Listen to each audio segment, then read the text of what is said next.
E aí, galera, beleza? Na aula de hoje, vamos aprender um pouco sobre cálculos estequiométricos. Só que antes de abordarmos o assunto, eu vou mencionar os conteúdos anteriores que nós vimos até chegar aqui. Então, aprendemos um pouco sobre teoria atômico-molecular, aprendemos um pouco sobre as leis ponderais, sobre alguns conceitos básicos como massa molar, fórmula percentual, fórmula molecular e fórmula mínima. Além disso, aprendemos também a balancear as equações químicas, ok? Então, tudo isso que foi aprendido antes nos dá suporte para que a gente consiga resolver os cálculos estequiométricos. Só que, afinal, o que é estequiometria? A estequiometria é uma palavra derivada do grego, que é a combinação de duas outras palavras. Entre elas, existe a palavra stoichion, que significa elemento, e a palavra metron, que significa medida. Isso quer dizer que estequiometria significa medida do elemento, ou quantidade do elemento. Então, a estequiometria ela é responsável por realizar os cálculos da quantidade exata de reagentes que nós precisamos para obter um determinado produto em uma reação química. Só que toda a estequiometria ela está baseada nas leis ponderais. Se lembram quais são as leis ponderais? Lei de Lavoisier, que é conhecida como Lei da Conservação das Massas. Lei de Proust, que é conhecida como Lei das Proporções Constantes. Lei de Dalton, que é conhecida como a Lei das Proporções Múltiplas. E a Lei de Gay-Lussac, que é conhecida como a Lei Volumétrica. Ao realizar uma reação química, é difícil obter no produto a mesma quantidade presente nos reagentes, ou seja, o rendimento teórico é maior que o rendimento real. Isso é uma coisa óbvia. Por quê?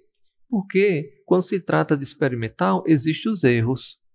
Então, por exemplo, nós temos dois erros comuns que podem ocorrer em um laboratório, como primeiro, a massa, que é pesada do reagente, não é a massa ideal, não é a quantidade ideal. E segundo, o reagente pode estar vencido, diminuindo assim o seu grau de pureza. Tá bom? Sendo assim, no final, quando você vai obter um produto, esse produto obtido vai ter uma massa menor do que a massa teórica calculada. Tá bom? Então, quando nós pesamos um reagente e esse reagente vai possuir uma massa menor na hora da pesagem, esse reagente é chamado reagente limitante. Por quê? Porque é ele que vai estar em menor quantidade. É ele que vai limitar a massa do produto formado.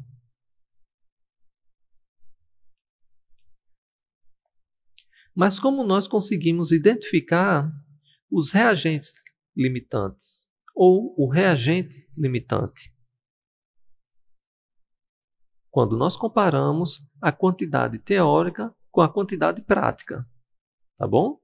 Se o seu valor experimental for menor do que o valor teórico, significa que esse valor que você calculou, que é o valor teórico, ele vai ser considerado do reagente limitante.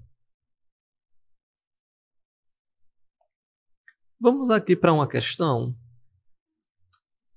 Uma massa de álcool etílico igual a 138 gramas foi posta para queimar na presença de 220 litros de gás oxigênio em condições ambiente. Aqui estão as condições ambiente. 1 atm e 25 graus Celsius. Descubra quem é o reagente limitante da reação. E ele também dá aqui alguns dados, como a massa molar do etanol, que é igual a 46 gramas por mol. Considere o volume molar nas condições em que ocorreu a reação igual a 25 mol por litro. Isso quer dizer o quê? Esse volume molar Quer dizer, se existe um gás na equação química, 1 mol desse gás vai ocupar justamente esse volume, 25 litros. Tá bom? Então, o primeiro passo aqui, quando nós avistarmos uma equação química, o que é? É balancear a equação. Tá? Lembre-se da regra, ou das regras, né? Primeiramente, você vai analisar se existe algum elemento diferente de hidrogênio, carbono e oxigênio que é repetido uma única vez. No lado dos reagentes, existe? Não. Se não existe, então você já vai direto para aquela segunda regra, que é seguir esta sequência: hidrogênio, carbono e oxigênio. Tá? Primeiramente, você vai balancear o hidrogênio. Quantos hidrogênios você possui aqui? 6 hidrogênios. Qual a atomicidade desse outro hidrogênio? 2. Nós temos 6 e aqui 2. Então, nós vamos multiplicar esse hidrogênio por um número que vai tornar igual a 6. Qual é? 3. 3 vezes 2, 6 hidrogênios e aqui 6 hidrogênios. O próximo elemento, quem é? Carbono. Nós temos 2 carbonos aqui e temos um carbono aqui. Tá? Então, nós vamos fazer o quê? Vamos multiplicar a atomicidade desse carbono por 2. Agora, nós igualamos ou balanceamos a quantidade de carbono. 2 carbonos, 2 carbonos. Enfim, nos restou o quê? O oxigênio. 2 aqui, mais 1, 3. Nós temos quantos oxigênios aqui? Nós temos 2 oxigênios vezes a atomicidade aqui, 2. Aqui vai dar 4 oxigênios. E aqui nós temos 3 vezes com a atomicidade aqui do oxigênio, 1. Quando não vier nenhum número, significa que a atomicidade é 1. Então, 3 vezes 1, 3. 3 vezes 1, 3. Então, nós temos quantos oxigênios? 4.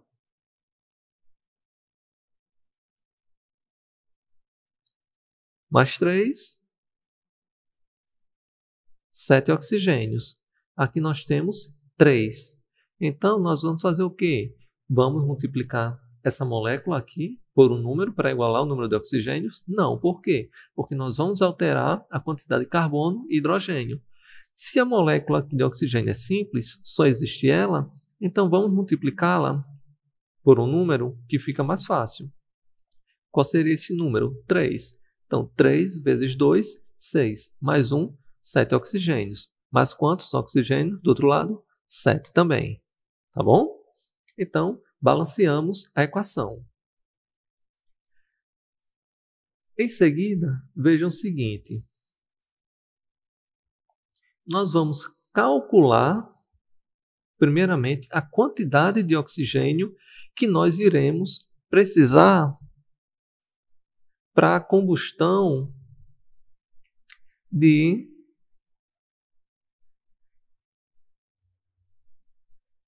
Para a combustão de 46 gramas de etanol, tá bom? Para 46 gramas de etanol, nós vamos precisar quanto de oxigênio? Para a massa de etanol, nós vamos precisar quanto de oxigênio? Vamos fazer aqui.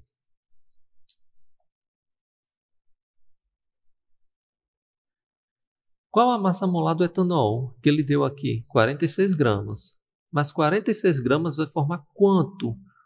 Vai formar quanto não? Vai reagir com quanto em volume de gás oxigênio? Ele não diz aqui, no volume molar, que 1 mol de qualquer gás vai ocupar 25 litros. 1 mol de oxigênio vai ocupar 25 litros, só que nós temos 3 mols. Então, vai ser 3 vezes 25. Isso quer dizer que 46 gramas de etanol vai reagir com 75 gramas litros de oxigênio. Desculpa.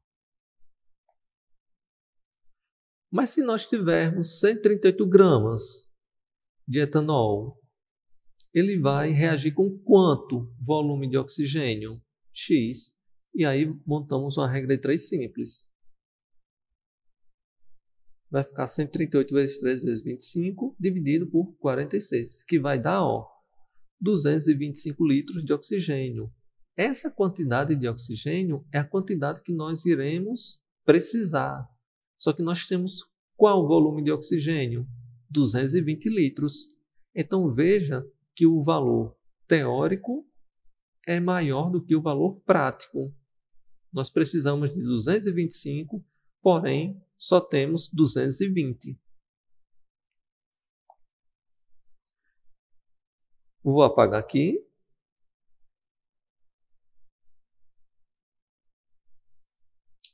E vamos calcular agora para a quantidade de etanol que nós iríamos precisar.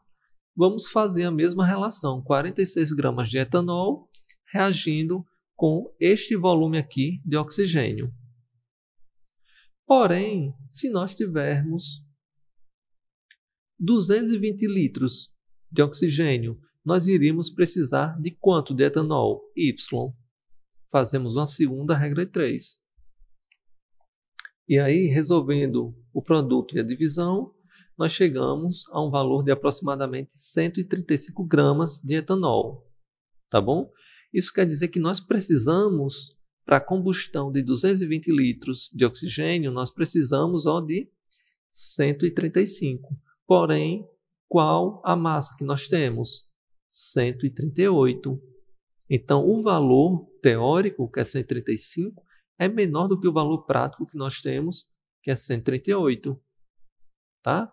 Aí vocês podem se perguntar, professor, então quem é o reagente limitante? É aquele que tem em menor quantidade. Quem está em menor quantidade?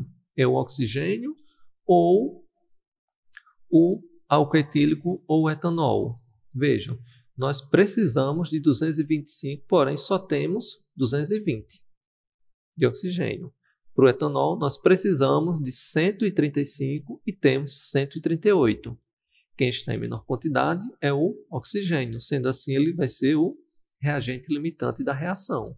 Tá? Se por um acaso esse problema pedisse para você calcular a quantidade de CO2 ou água produzido, você iria calcular em relação, tá, à produção de oxigênio. Ok? E aí nós podemos elaborar uma metodologia para resolução de questões de estequiometria. Primeiramente, vocês precisam balancear, depois identificar o reagente limitante, terceiro passo, encontrar a pergunta da questão e o quarto, realizações dos cálculos da questão. Tá bom? Vamos agora fazer uma segunda questão de reagente limitante. Em uma reação de oxidação de cobre metálico, tem-se 12 gramas do metal e 5 gramas de oxigênio. Quem é o metal aqui? É o cobre. Qual dos dois é o reagente limitante e qual está em excesso? E aqui ele dá a massa molar do oxigênio e a massa molar do cobre. Primeiro passo, o que é? Balancear a equação. Então vamos lá. Nós temos um cobre, 2 oxigênios, do lado dos reagentes, do lado dos produtos. Temos um cobre e um oxigênio. Então, para nós balancearmos o oxigênio, primeiro, nós colocamos aqui, 2. Temos agora 2 oxigênios e 2 cobres. 2 oxigênios e aqui somente um cobre. Mas aí, para igualar, basta só multiplicar por 2. Pronto. Balanceamos a equação química. Tá bom? Agora nós vamos fazer o quê? Nós vamos calcular a massa de cobre e a massa de oxigênio. Tá? Vamos anotar os dados que nós temos na questão. Qual é a massa de cobre? 12 gramas. Massa de cobre igual a 12 gramas. E qual a massa de oxigênio?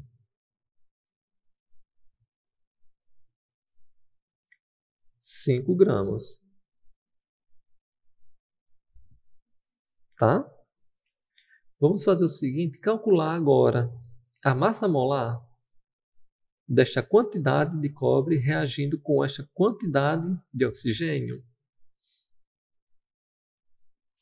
A massa molar do cobre vai ser quanto? 63,5. Então vai ser 2 vezes 63,5, tá? Gramas por mol. Só que eu não vou precisar colocar aqui por mol, tá? Já aqui, para o oxigênio, qual é a massa molar do oxigênio? 16.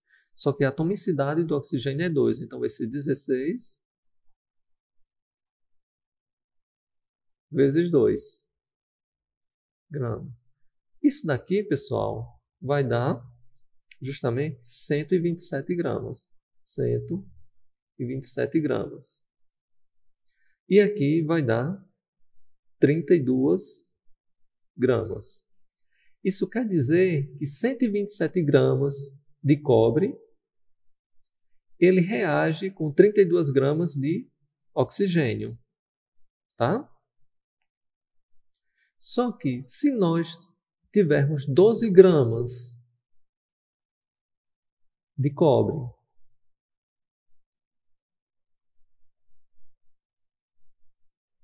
nós iríamos precisar de quanto de oxigênio? X. Montando a regra de 3, nós temos que 12 gramas, vamos multiplicar meio pelos extremos, né? Vezes 32 gramas, dividido por 127 gramas. Vamos cortar aqui grama com grama. E nós teremos que o valor de X vai ser aproximadamente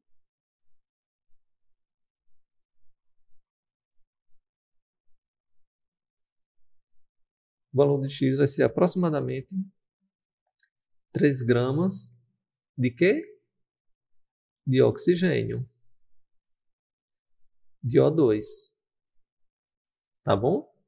Ou seja, para reagir com 12 gramas de cobre, nós precisamos de 3 gramas de oxigênio. Só que nós temos quanto de oxigênio? 5 gramas. Nós temos além do que nós precisamos. O valor aqui experimental é menor do que o valor teórico que nós temos. Tá?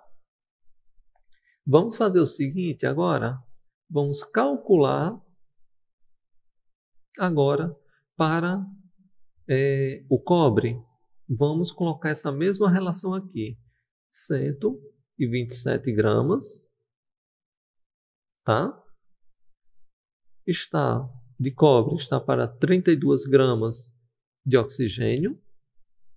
Só que se nós tivermos 5 gramas de oxigênio, nós vamos precisar de quanto de cobre? Eu vou colocar aqui cobre para vocês saberem. E aqui oxigênio. Vou substituir o X pelo Y. Iremos precisar de Y, massa de cobre. Então, vamos fazer da mesma forma, meio pelos extremos. E aí nós vamos ter que 127 gramas vezes 5 gramas dividido por 32 gramas. Né? Vamos cortar aqui, ó, grama com grama. Y vai ser igual 127 vezes 5 dividido por 32, nós teremos 19,84 gramas. De quê? De cobre. Tá? Então vejam aqui o seguinte. Nós, para reagir 5 gramas de oxigênio, nós iríamos precisar quanto de massa de cobre? 19,84. Só que nós temos quanto na realidade? 20. Para reagirmos 12 gramas de cobre, nós precisamos quanto de oxigênio? 3. Só que nós temos quanto na realidade? 5. Então, podemos observar que a massa de cobre que nós precisamos, né, é maior do que a massa que nós temos. Se a massa que nós precisamos é maior do que a massa que nós temos, sinal que o cobre ele vai ser o reagente limitante. Por quê? Porque nós precisamos de 19. Só que nós só temos quanto? 12. Então, ele está em menor quantidade, de acordo com esta reação química aqui. Tá? Em relação ao oxigênio, nós precisamos de 3 gramas, só que nós temos quanto? 5. Não tem a mais? Então, ele será o reagente em excesso. Tá bom? Essa parte de reagente limitante é basicamente essa, tá? Só que, para resolver um problema mais geral, eu decidi colocar esse exercício, né, para vocês verem. Uma coisa que vocês devem se lembrar: professor, quando é que eu sei que eu preciso calcular um reagente limitante? Quando o problema vier especificando, por exemplo, 2 reagentes. Veja que ele deu a massa dos 2 reagentes e pergunta quem é um reagente limitante. Tá? Logicamente, ó, se ele está pedindo o reagente limitante, o que você vai calcular só pode ser em relação ao reagente. Né? É até óbvio isso. Tá bom? Vamos resolver essa questão, que é uma questão mais geral. O fosgênio COCl2 é um gás venenoso.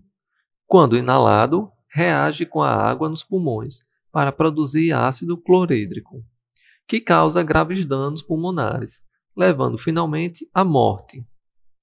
Por causa disso, já foi até usado como gás de guerra. A equação química dessa reação é: então nós temos aqui o fosgênio reagindo com a água, formando CO2 e HCl. Tá bom?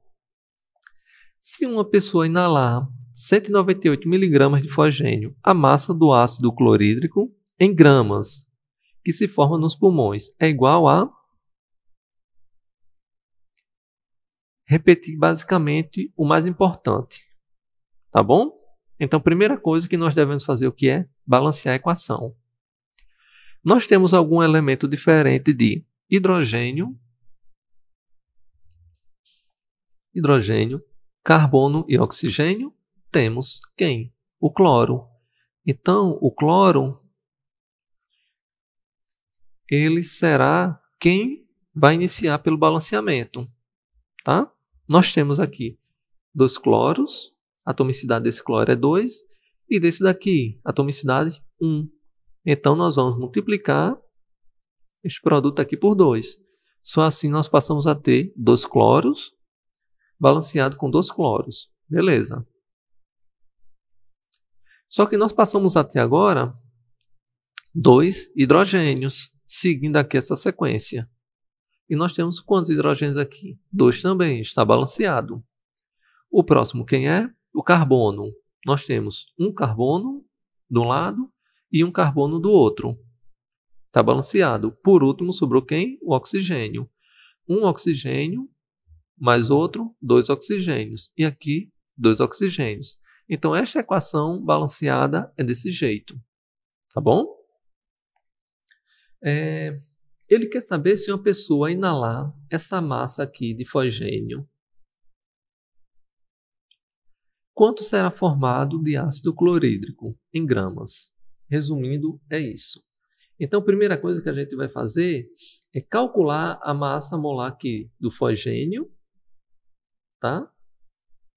essa massa molar aqui vai produzir esta massa molar aqui de HCl. Então, vamos calcular?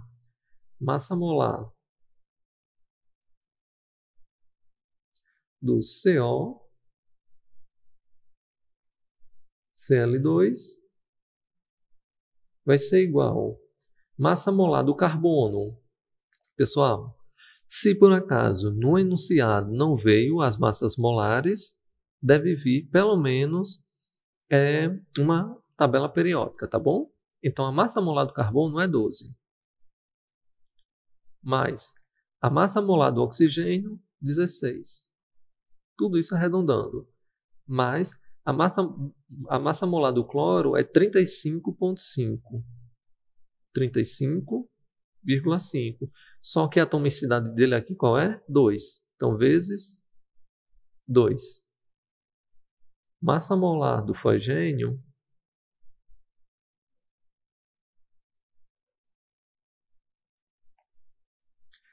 vai dar justamente 99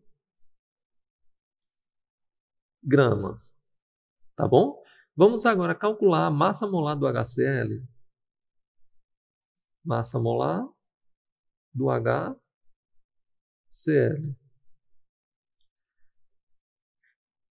Veja que o coeficiente estequiométrico aqui quanto é? 2. Então, nós vamos colocar o número 2 multiplicando todo esse produto aqui, tá? Massa molar do hidrogênio, 1, mais massa molar do cloro, 35,5. A unidade aqui é o quê? Grama. Assim como aqui também. Massa molar do HCl vai dar justamente 73 gramas. 73 gramas. Isso daqui por mol, tá? Só que eu não estou considerando por mol.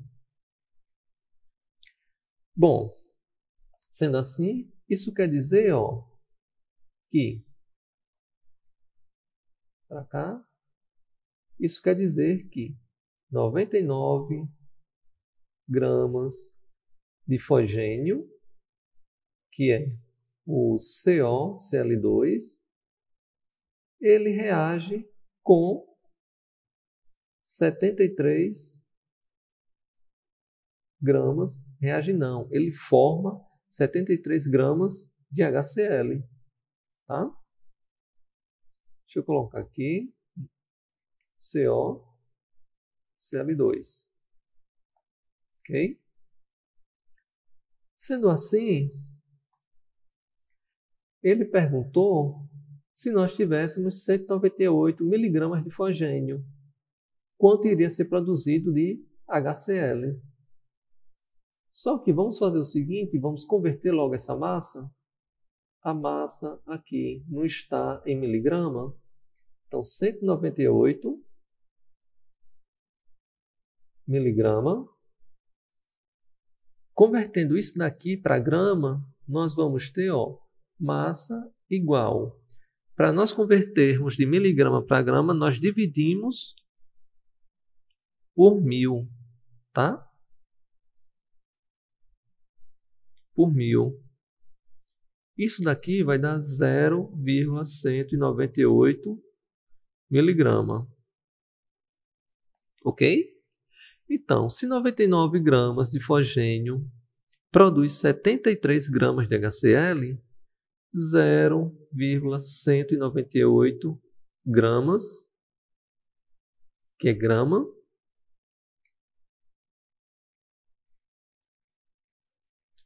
vai produzir quanto de HCl, né?